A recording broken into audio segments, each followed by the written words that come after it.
Pemirsa, investasi kesehatan itu jauh lebih bermanfaat dibandingkan Anda menyesal ya. Karena kalau kita melakukan pengobatan itu sudah pasti akan lebih sulit ya. Kemudian macam-macam penyakit itu akan membebani kita dan keluarga kita juga. Jadi alangkah lebih baiknya kalau kita memberikan investasi kesehatan terlebih untuk Anda yang memiliki riwayat penyakit diabetes keturunan. Nah, dimanapun Anda berada, saat ini saya akan menghadirkan ya seseorang di studio dan beliau ini merupakan seorang public figure pemirsa. Lucu banget ya.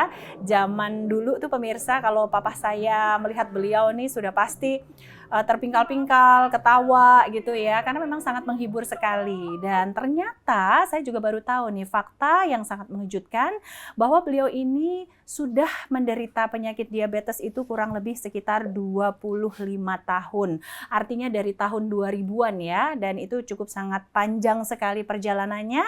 Dan beliau ini merupakan seseorang ya, kita kasih clue aja, dari grupnya sendiri itu ada Bagito. Mungkin pemirsa sudah tahu kalau dengar Bagito. Kalau dulu ada yang namanya Bakso, Bagito Show ya, yang terdiri dari 3 anggota. Lucu-lucu banget. Nah, salah satunya sudah hadir bersama kita di studio kali ini. Langsung yuk kita sambut. Di sini ada Kang Didin. Halo Kang Didin. Halo. Gimana nih kabarnya Kang? Alhamdulillah sehat. Sehat walafiat? Ya. Aduh ini mah kayak nggak sakit ya? Memang Kelihatan seger ya? Kelihatan seger? Seger banget. Karena saya habis minum cendol tadi. Tetap ya, lucunya nggak hilang ya.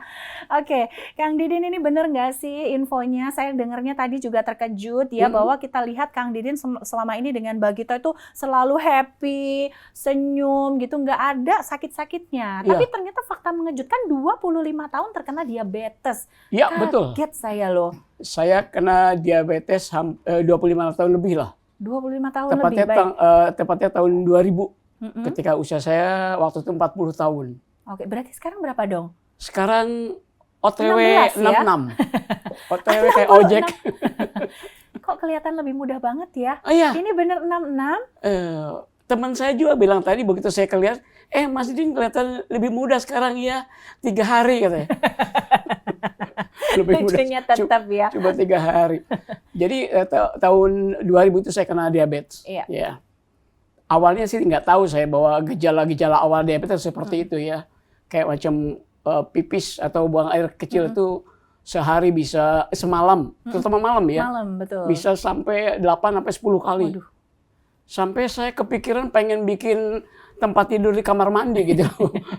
Biar praktis biar ya. nggak susah gitu ya. Dan itu gejala awal ya. Iya. Awalnya saya nggak paham gitu. Terus kesemutan gitu kan. Itu tahap-tahap awal. Dan begitu divonis dokter bahwa saya kena diabetes waktu itu, persis habis ulang tahun tuh waktu itu, habis makan cake segala macam, akhirnya saya nggak sadar gitu dibawa ke rumah sakit. Ternyata gula darah saya bisa sampai 400 saat itu. 400 sampai 500. Tinggi Ya, itu banget gejala ya. awal seperti itu. Baik. Jadi awalnya saya nggak paham itu bahwa itu diabetes gitu loh ya. Oke. Ya ternyata mungkin dari pola makan gitu kan. Betul. Terus gaya hidup ya terutama ya. Iya, betul Kayak gitu. sekali. Nah, berarti dari tahun 2000-an sampai dengan tahun 2025 itu artinya selama 25 tahun Kang Didin hidup berdampingan dengan penyakit diabetes. Nah, Iya, betul. makin lama kan yang namanya penyakit ini makin naik tahapannya ya Kang Didin ya. Betul. Meskipun kita sudah rajin konsumsi obat-obatan ya. Nah, apa kira-kira titik terberat dari penyakit ini yang telah Kang Didin rasakan? Diabetes itu kan dari fungsi pankreas yang tidak maksimal ya, berkurang. Sepanjang itu ya bertahap ya. Awalnya tadi cuma kesemutan, kemudian lama-lama kaki itu kebas, terus telapak kaki itu panas gitu kan.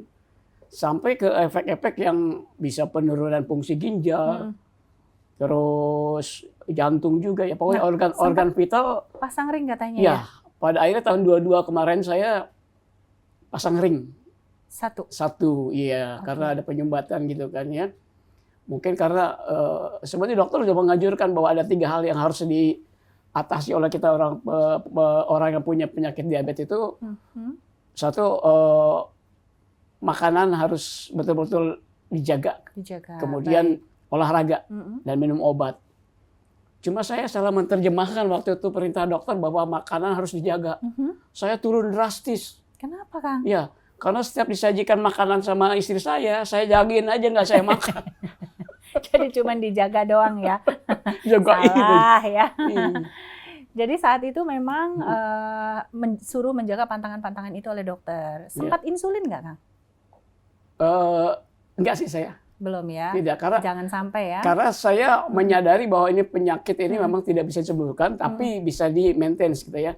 Dikelola atau diajak jadi teman lah kata istilah dokter. Oke, temenin aja kayak gitu. Jadi salah satunya 3 faktor itu saya jalankan. Kemudian sebetulnya kesadaran diri ya, bahwa gue harus sehat gitu, masih harus kuat gitu. Jadi bagaimana aturan yang sudah ditetapkan itu atau dianjurkan itu kita berusaha untuk jalani, terutama olahraga ya. Betul. Nah, berbicara soal teman ya, katanya Kang Didin tadi sempat cerita teman saya tuh mendadak semuanya jadi dokter. Yang tadi betul. Diceritain ya. Iya, begitu saya kena diabetes teman-teman jadi dokter semua. Menganjurkan suruh minum rebusan daun jarak, salam lah. Daun salam. Daun ini, daun itu udah saya coba. Semua daun-daun saya rebus, cuma daun kuping istri aja belum saya rebus. Jangan ya. Untungnya enggak ya, Kang ya. Iya. Baik. Nah, saat ini Kang Didin memang sudah tampak cerah, lebih segar, lebih nggak kayak orang sakit karena Kang Didin ternyata setelah tadi perjalanan panjang menemukan yang namanya glukopep. Saya mau tahu ceritanya, Kang. Akhirnya Agustus kemarin saya mengenal Bunda Ratu gimana? Ini glukopep ya? Iya, betul. Betul. Awalnya saya turun naik tuh gula darah ya, terutama yang tingginya. Kemarin terakhir setelah Agustus kemarin saya coba konsumsi ini. Baru Agustus. Berarti glukopep ya. Itu paling tinggi gula darah saya 132. Dari sekitar 400-500-an ya. Biasanya. Biasanya di antara itu ada pernah juga 108 atau malah di bawah 196 pernah kayak gitu. Jadi terjaga stabil lah. Ya. Jadi lebih stabil. Dan makanan pun sedikit agak longgar juga. Saya percaya banget itu. Dan memang bisa terkontrol dengan baik. Jadi yang rasa-rasa seperti tadi kesemutan, terus kemudian tadi intensitas kebas dan juga buang air kecilnya bagaimana tuh, Kang? Iya, buang air kecil saya biasa jongkok. Maksud saya jadi nggak terlalu sering. Paling dua kali. Saya masih ingat setiap malam itu kalau jam 12, kalau nggak menjelang subuh udah berbangun gitu kan.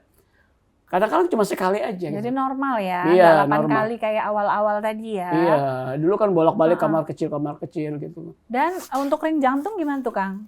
Udah aman juga tuh? Iya, mungkin sekarang udah dulu jalan aja capek gitu, cepat lelah gitu ya. Sekarang alhamdulillah enggak. Berarti jadi masih on aja gitu. Ada progres lah ya ketika sudah konsumsi glukopep ini ya. Ternyata memang glukopep buat saya cocok gitu loh. Nah, pemirsa, di sini saya sudah bawa data ya dari Kang Didin. Ini merupakan hasil laboratorium ya, tes untuk kadar gula darah. Boleh dilihat ini adalah sebelum ya mengkonsumsikan glukopep, yaitu di Agustusan ya. Ini sebelum before ya. Sebelum ya. Sebelum. Oke, ini di sekitar angka 500-an, 525. Pusing ya, jadi memang bawaannya pusing, terus tadi sering buang air kecil di malam hari, kebas-kebas gitu ya. Nah, tapi begitu konsumsi glukopep, ini beliau turun di angka 132, rata-rata 132, 108 gitu ya, Kang ya. Jadi cenderung lebih normal dibandingkan dengan yang kemarin-kemarin gitu ya. Jadi rasanya juga di badan lebih enteng ya, Kang ya? Betul, lebih enteng. Dulu saya sempat kena vertigo beberapa kali. Muter-muter gitu kan. Sekarang alhamdulillah pagi dan pola hidup saya juga saya rubah betul-betul sehat gitu. Kayak bangun pagi jam 3:30 itu saya udah mandi, air dingin, kemudian juga olahraga. dan konsumsi ya Glupep ini. Oke, nah Kang Didin, ini Kang Didin kan merupakan seorang public figure ya, yang memang memiliki sebuah pengalaman dalam hidup 25 tahun berjuang hidup bersama berdampingan dengan diabetes. Nah mungkin Kang Didin ada pesan dan kesan atau saran kepada pemirsa yang saat ini mungkin masih terbaring lemah, ada diabetes sudah menaun atau bahkan mungkin yang sudah komplikasi. Pemirsa, diabetes itu sekarang tidak mengenal usia loh. Iya, betul. Bukan milik 40 tahun ke atas. Bahkan anak SD, anak SMP juga banyak yang terkena diabetes. Karena satu, pola makan yang salah ya. Terutama minuman-minuman yang berwarna, yang mengandung soda, yang manis buatan dan segala macam itu memicu ya. Jadi kenali gejala-gejala awal dari diabetes itu kalau malam sering buang air kecil, kemudian kesemutan atau kebas ya. Dan cepat lelah ya. Paling on-nya pas sampai jam 12 sana lelah. Dulu saya seperti itu, tapi sekarang alhamdulillah aktivitas seperti biasa, seperti orang normal. Jadi yang terpenting adalah mindset kita harus rubah, bahwa kita positif, kita sehat, gitu loh. Tapi kita sehat, mindset itu juga harus diimbangi dengan tindakan kita. Betul. Bagaimana cara kita menyadari bahwa hidup ini harus sehat, gitu loh. Jadi itu aja kuncinya buat saya.